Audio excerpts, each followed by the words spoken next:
जय हिंद साथियों, नमस्कार। मैं पराशर मुनि आपका स्वागत करता हूं अपने यूट्यूब प्लेटफॉर्म द नॉलेज विहार में। और पहले तो मित्रों, सभी दर्शकों को, सभी अपने व्यूअर्स को हैप्पी इंडिपेंडेंस डे। जो हमारे 77वें जो स्वतंत्रता दिवस है, इसे कोटि कोटि बधाई। और हमारा देश ऐसे ही तरक्की करते रहे, हम लोग चांद पर क्या, आगे मंगल पर जाते रहें, सूरज का भी अध्ययन करते रहें, और हमारी देश की अर्थव्यवस्था आने वाले समय में तीसरी नहीं, दूसरी या पहली होती जाए। और इसी जो है अच्छे शब्दों के साथ हम अपने वीडियो की शुरुआत करते हैं। मित्रों देखिए, अभी हाल में आज जो है, जिस प्रकार से प्रधानमंत्री मोदी ने अपनी भाषण की शुरुआत की, क्योंकि हम लोग सब जानते हैं कि प्रधानमंत्री मोदी जो है एक बहुत अच्छे वक्ता हैं। इतने अच्छे वक्ता हैं कि इनके भाषण सुनने में कैसे समय निकल जाता है पता नहीं चलता है। और फिर एक नए, आज उन्होंने एक नोट निकाला है, क्योंकि भाषण के शुरुआत में ही पहले तो उनका जो एक संबोधन होता था, भाइयों एवं बहनों, उसको हटा करके एक नए नए शब्द गढ़ाए उन्होंने, है ना, कि मेरे परिवारजनों।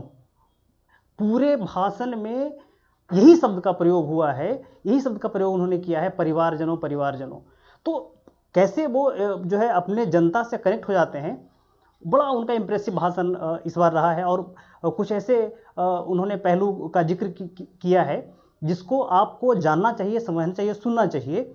उनके, अगर उनके भाषण को आप जाकर के लाइव सुन सकते हैं तो बहुत बढ़िया है। ऐसे उनके भाषण के जो महत्वपूर्ण जो पहलू है ना, उसको मैंने वहाँ से निकाल लिया है कि आपको ज़्यादा, लगभग 90 मिनट का भाषण है, जो अपने प्रधानमंत्री के काल में लगभग, ये उनका जो है अंतिम काल है, अगले बार चुनाव होगा फिर वो आएंगे।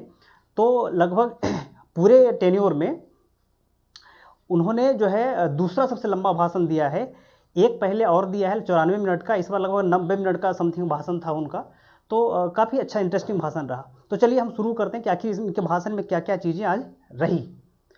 तो देखिए, सबसे पहले तो देखिए कि हम आपको कुछ जो है इनके जो है आपको तस्वीर दिखाते हैं, ताकि आपको थोड़ा इंटरेस्ट जगे इसमें। देखिए, ये जो है विदेशी लोग हैं, जो हमारे के यहाँ शायद एम्बेसडर वगैरह हैं, तो ये लोग भी आकर के यहाँ बैठे हुए, तो कितने धैर्य से सुन रहे हैं। देखिए कितने धैर्य से लोग सुन रहे हैं इनके भाषण को। ये कुछ इस प्रकार से तस्वीरें हैं। अब देखिए इन्होंने जिक्र क्या किया। जैसे ही भाषण जो शुरू हुआ, तो इन्होंने जिक्र किया कि मेरे प्रिय 140 करोड़ परिवारजनों। बड़ा हमको सुन करके आश्चर्य लगा कि जनता से कैसे कनेक्ट हुआ जाता है। अरे कोई प्रधानमंत्री मोदी से सीखे। तो इन्होंने शुरू किया कि मेरे 140 करोड़ परिवारजनों, भारत दुनिया का सबसे बड़ा लोकतंत्र के साथ साथ जनसंख्या की दृष्टि से भी सबसे बड़ा देश है। तो उन्होंने कहा कि बिहार में रिपोर्ट आई है, उसमें हम लोग जो है जनसंख्या की दृष्टि से भी सबसे बड़े देशों के जो है इसमें शामिल हो गए हैं। फिर उन्होंने कहा कि जैसे आगे बढ़े, उन्होंने कहा कि अरविंद घोष, विवेकानंद की 150वीं जयंती, महारानी दुर्गावती देवी की 500वीं वर्षगांठ और मीराबाई की 250वीं जयंती का उन्होंने जिक्र किया प्रधानमंत्री मोदी ने। देखिए, जो एग्जाम पॉइंट ऑफ व्यू से बहुत इंपॉर्टेंट है ये, तो हो सकता है कि पूछ ले यहाँ से, ठीक है। फिर उन्होंने जिक्र किया कि प्राकृतिक आपदा का जो अभी, अब एक मिनट, अभी हम लोग देख रहे हैं कि हाल में भारत के कुछ ऐसे क्षेत्र हैं, ऐसे राज्य हैं, जैसे उत्तराखंड हो गया, हिमाचल हो गया, कुछ दिन पहले बम्बई हो गया, गुजरात हो गया। तो इन क्षेत्रों में जो है अभी प्राकृतिक आपदा, जैसे बहुत इतनी बारिश हुई है। और अभी देखिए कि हिमाचल में जो है जिस प्रकार से फ्लड आया हुआ है। तो इसको ध्यान में रखते हुए मोदी जी ने पहले प्राकृतिक आपदा का ही जिक्र किया, कि जिस प्रकार से हमारे यहाँ प्राकृतिक आपदा, बारिश वगैरह का जो माहौल है, इससे हम लोग जल्दी उबर जाएंगे। उसके बाद अपने भाषण के 6ठे मिनट में ही मणिपुर पे आ गए, ठीक है। मणिपुर पे आ गए अपने भाषण के, कि मणिपुर हमारा जो राज्य, किस प्रकार से हिंसा वहाँ हुई है। और उनका कहना था कि जिस प्रकार से केंद्र और राज्य मिलकर के चीज़ों को सुलह कर लेंगे, हमारा पूरा सहानुभूति मणिपुर के साथ है, मणिपुर की जनता के साथ है। तो मतलब कि ये भी बात उन्होंने कहा, इसका भी जिक्र किया। और आगे उन्होंने कहा कि आज़ादी के साथ साथ 1000 वर्षों की गुलामी का भी जिक्र उन्होंने किया। देखिए, अब एक बात, बहुत इसमें डिबेट भी हो रहा है कि मोदी जी को ये बात नहीं कहना चाहिए था। उन्होंने कहा कि हमको आज़ादी तो मिली है, और हम लोग ऐसा मानते हैं कि आज़ादी हमको अंग्रेज से मिली है, ये लगभग 200-300 साल की गुलामी के बाद आज़ादी मिली है। लेकिन उन्होंने कहा 1000 वर्ष की गुलामी हमको झेलनी पड़ी है। यानी कि उन्होंने जिक्र करा जब से हमारे यहाँ आक्रमणकारी आए, यानी कि जो है आप देख सकते हैं कि महमूद गजनी जो 1025 में समथिंग जो सोमनाथ मंदिर को लूटा था, उसके बाद आप मोहम्मद गोरी को देखते हैं, उसके बाद तो उसके पहले मोहम्मद बिन कासिम था जो 912 में आया था। तो 1000 साल पहले से ही उन्होंने जिक्र करा कि 1000 पहले की गुलामी हम लोग जिससे हम लोग आज़ाद हुए 1947 में, उसके बाद जो है अभी वर्तमान में पहुँचे हैं। तो उन्होंने कहा कि वर्तमान में कुछ ऐसा हमको कर जाना है जो 1000 सालों तक हमें जो है इसी बेस पे आगे बढ़ते रहना है। अगर हमको 1000 सालों में हमारा देश आगे बढ़ सकता है तो आज ही वो मौका है जिस मौके को आधार बना करके हम आगे बढ़ सकते हैं। तो इसका इसमें जिक्र करा उन्होंने। आगे उन्होंने कहा कि हाँ, तो यही उन्होंने इस स्लाइड में, हाँ आगे उन्होंने बताया, उन्होंने कहा कि आज जो है हमारे पास डेमोग्राफिक है, डेमोक्रेसी है और डाइवर्सिटी है।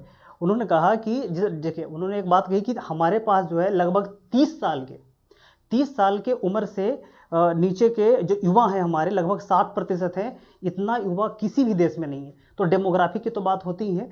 उन्होंने कहा कि जो हमारे यूरोप हैं, बहुत सारे देश जो एशिया में भी हैं, उनके जो डेमोग्राफी गिर रहे हैं, तो इसका भी उन्होंने जिक्र किया। तो ये भी उनके भाषण का एक मुख्य आकर्षण का केंद्र रहा। फिर आगे कहा कि जो है भारत के हर सपने को साकार कर सकता है कौन? हमारा युवा। कहता है कि उन्होंने कहा कि युवा शक्ति के बल पर भारत जो है आने वाले समय में डिजिटल इंडिया को और बढ़ावा दे सकता है। ऐसे भी हम लोग सॉफ्टवेयर के क्षेत्र में बहुत आगे हैं, और जिस प्रकार से हमारा जो तकनीकी क्षेत्र आगे बढ़ रहा है, जिस प्रकार से हम लोग चंद्रयान लॉन्च कर दिए, हमारे जो नए नए युवा स्टार्टअप जो आ रहे हैं, तो उन्होंने इसमें 3-4 लाइन और उन्होंने कहा है, आगे मैं इसको जिक्र करता हूँ। तो उन्होंने कहा कि युवा शक्ति जो है हमारे डिजिटल इंडिया को बहुत आगे बढ़ा सकता है। आगे उन्होंने कहा कि छोटे छोटे शहरों में रहने वाले जो प्रतिभावान जो युवा हमारे हैं, वो जो है वो हमारे जो आने वाला जो टाइम है, जो टेक्नोलॉजी का टाइम है, टेक्नोलॉजी को आधार बना करके वो इंडिया को आगे लेके जाएंगे, वही इंडिया के भविष्य हैं।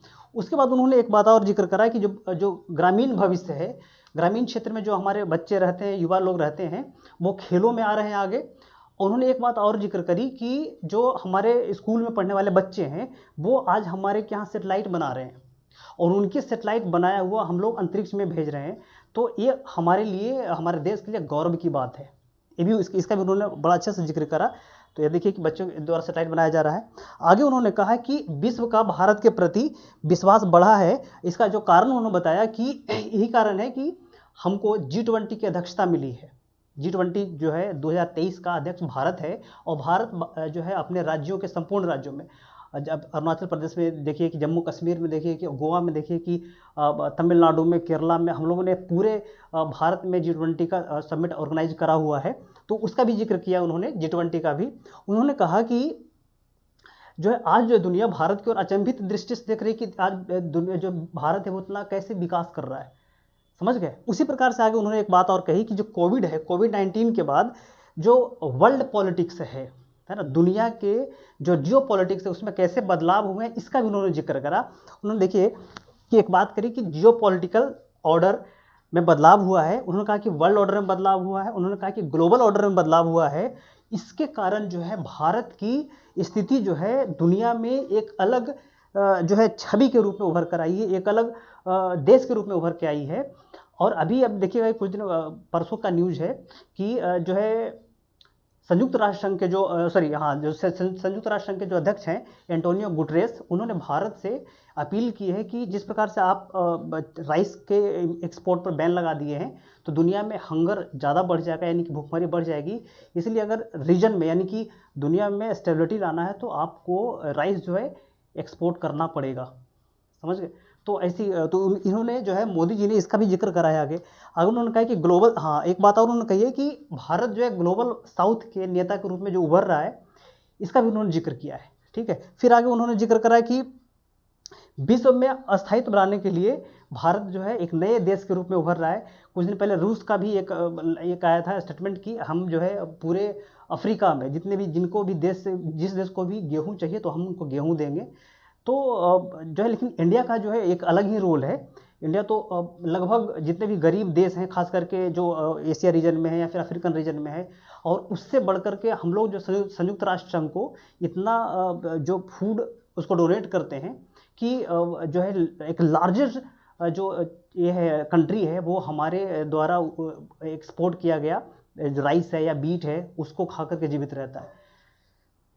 तो ये है। अच्छा, उन्होंने आगे भी जिक्र करा कि 2014 के बाद 2019 में उनकी सरकार आई, उसमें रिफॉर्म्स करने का की हिम्मत आई, क्योंकि उन्होंने कहा कि जिस मेजोरिटी से हमारी सरकार आई है उससे हमको जो है और ताकत मिला है। और उन्होंने एक बात और यहाँ पे कह दी कि आगे जो है एक बहुत इंटरेस्टिंग बात कर, उन्होंने कहा कि मेरी सरकार जो है वो जिस योजना का शिलान्यास करती है उसका उद्घाटन भी करती है। तो अभी जो मैंने जो भी योजना का शिलान्यास किया है ना, उसको हम आगे उद्घाटन भी करेंगे। तो कहीं ना कहीं लाल किले की प्राचीर से मोदी जी ने ये भी कह दिया कि 2024 का चुनाव है, इसमें भी हम ही आ रहे हैं।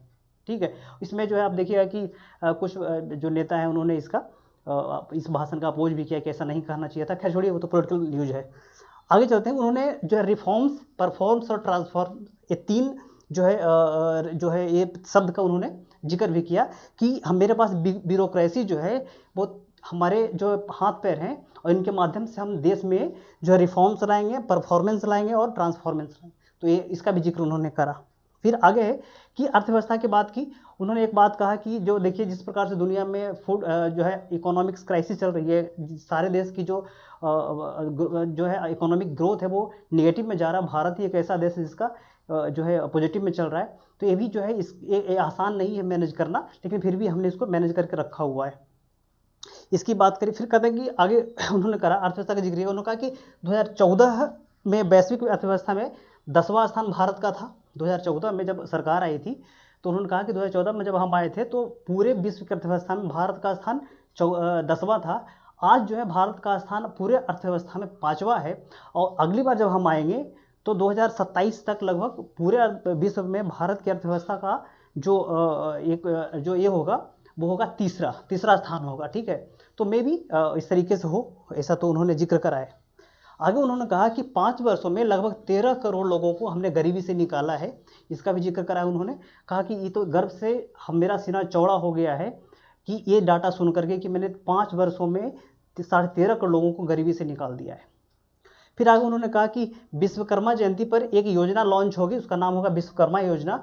इसमें जो है ट्रेडिशनल जो रोजगार हैं, ट्रेडिशनल जो लोग हैं जो ट्रेडिशनल काम करते हैं, यानी कि वो उनकी रोजगार, उनकी जो पेशा प्राचीन काल से चलती आ रही है, खास करके बढ़ई, लोहार, सोनार, तो इस जो बाल दाढ़ी बनाने वाले नाई वगैरह होते हैं, तो सारे लोगों के जो ट्रेडिशनल काम करते हैं उनको लोन मिलेगा। और इसमें लगभग 13,000 से 15,000 करोड़ रुपए इसमें डाले जाएंगे इस योजना में। तो इसका भी जिक्र उन्होंने आगे करा।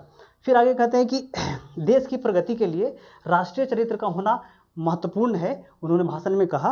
और उन्होंने कहा कि हम ऐसी भाषा का प्रयोग ना करेंगे जिससे एकता भंग हो, देश की अखंडता भंग हो, देश में अस्थायित्व खत्म हो जाए। जो अभी हाल में नूह का जो मामला हुआ है या फिर और भी ऐसे बहुत सारे मामले उपज जाते हैं जो हमारे भाषा के जो टकराव के कारण, भाषा के टकराव के कारण जो है ऐसी चीज़ें हो जाती है। जैसे आपने देखा होगा कन्हैया वाला जो हत्या हो गया, वो भाषा के जो मतलब कि कारण ही इस तरीके से हो गया था, जुबानी जंग के कारण इस तरीके से हो जाता है। तो इसका भी उन्होंने जो है जिक्र करा कि ऐसा नहीं होना चाहिए था।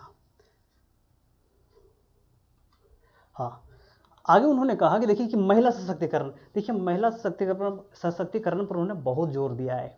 उन्होंने कहा कि महिला सशक्तिकरण की बात करते उन्होंने कहा कि महिला आज हर क्षेत्र में, खास करके स्टेम, इस देखिए शब्द का प्रयोग हो सकता है कि बार बार हो और एग्जाम में अगर पूछ सकते हैं इसको भी, तो स्टेम में आगे आ रही है। स्टेम का मतलब होता है एस जो है, एस का मतलब है साइंस, टी का मतलब टेक्नोलॉजी, ई का मतलब है इंजीनियरिंग और एम का मतलब है मैथमेटिक्स।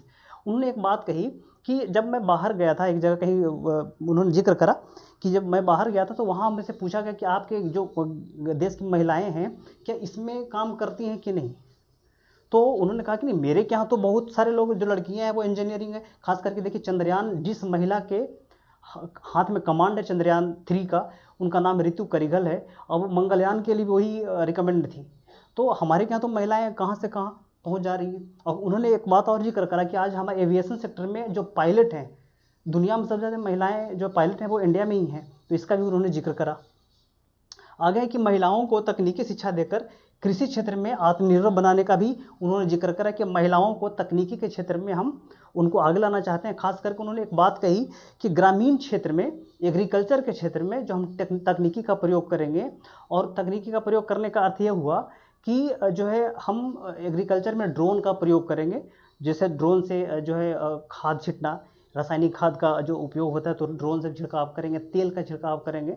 और मैपिंग करेंगे तो ड्रोन का इस्तेमाल आने वाले समय में कृषि क्षेत्र में बढ़ जाएगा। तो उन्होंने कहा कि हम लगभग 15,000 महिलाओं को इसकी ट्रेनिंग देंगे और उसके बाद जो है उनको आगे हम रोजगार भी मुहैया करवाएंगे। तो इस तरीके से आगे उन्होंने कहा कि प्रधानमंत्री जी ने highways, airways, railways, information ways और वाटर वेज इसका भी जिक्र करा कि ये भी यही जो है देश की अर्थव्यवस्था को, देश के आधार को मजबूत करेंगे। तो इसका भी उन्होंने बात करी। फिर उन्होंने कहा कि पिछले 9 वर्षों में तटीय क्षेत्र, आदिवासी क्षेत्र और पहाड़ी क्षेत्र के विकास के लिए उन्होंने 2 योजनाओं का नाम लिया, पर्वतमाला योजना और भारतमाला योजना। तो इसका भी उन्होंने जिक्र करा। फिर आगे उन्होंने बताया कि अस्पतालों की संख्या हमारे सरकार ने बढ़ाई है। फिर जो है उन्होंने कहा कि डॉक्टर की सीटों की संख्या हमारे सरकार में बढ़ी है। तो इसका भी उन्होंने जिक्र किया। फिर उन्होंने कहा कि मातृभाषा में शिक्षा दिया जाने पर भी जोर दिया है उन्होंने। फिर जो है एक यहाँ पे कीवर्ड आ गया कि सुप्रीम कोर्ट का भी उन्होंने जिक्र किया और उनको धन्यवाद दिया। उनको जो उसमें चूँकि आप देखेंगे कि CJI, chief justice of India, Chandrachud साहब वहीं बैठे हुए थे, तो उनका भी धन्यवाद किया, क्योंकि उन्होंने कहा कि आप जिस प्रकार से न्याय करते हैं, न्याय में जो है जो व्यक्ति जिस लैंग्वेज में चाहता है उस लैंग्वेज में उसको न्याय का पत्र देते हैं। तो उसके लिए भी उनको धन्यवाद दिया। फिर आगे उन्होंने कहा कि देश का राजनीतिक चरित्र विश्व कल्याण के बारे में सोचने वाला होना चाहिए। भारत जो है कोविड के बाद विश्व मित्र बनकर उभरा है। अब ये भी एक जो है तो बहुत पहले वाली बात है, क्योंकि जिसमें हमारे यहाँ कोविड था तो हमने जो है बहुत सारे देशों को खाना भी, मतलब अनाज भी भेजा था। उसी प्रकार से हमने बहुत सारे देशों को कोविड वैक्सीन भी दी थी फ्री में। तो विश्व मित्र बनकर भारत उभरा था। उसी प्रकार से आप देखिएगा कि आगे उन्होंने कहा कि हमने एक सूरज, एक ग्रिड और एक दुनिया, 1 वर्ल्ड 1 सन और 1 ग्रिड का हमने कॉन्सेप्ट दिया है, ताकि एनर्जी जो है वो ज़्यादा बर्बाद ना हो और एनर्जी का वैकल्पिक सोर्स बन सके। तो इस प्रकार से उन्होंने इसका भी जिक्र करा। फिर उन्होंने आगे बताया कि देश के विकास में 3 प्रकार के रुकावटों का भी जिक्र किया उन्होंने, कि देश के विकास में 3 प्रकार की रुकावटें भी हैं। तो कौन कौन है? उन्होंने कहा कि भ्रष्टाचार एक बहुत बड़ा रुकावट है। दूसरा उन्होंने कहा कि परिवारवाद, राजनीति में परिवारवाद की जो हमारे यहाँ वर्चस्व है, ये भी एक बहुत बड़ा रुकावट है। और तुष्टीकरण की राजनीति, ये भी एक बहुत बड़ा रुकावट है। तो इसका भी जिक्र करा उन्होंने, ये प्रधानमंत्री मोदी साहब ने। तो ये उनके मुख्य जो है आकर्षण का केंद्र रहे भाषण में।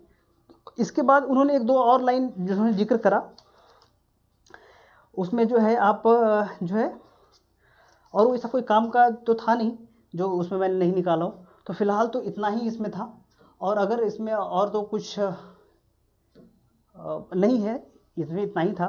तो जैसे ही कुछ और मिलता है तो हम आपको देखेंगे, अगर मिलेगा तो हम आपको लिए लाएंगे इसमें, लेकिन फ़िलहाल इतना ही है। तो इसमें इतना ही। और आज तो इंडिपेंडेंस डे है, तो फिर से हम आपको कोटि कोटि बधाई देना चाहते हैं, और हम लोग सब अच्छे तरीके से इंडिपेंडेंस मनाएं। और एक काम और कीजिएगा आप कि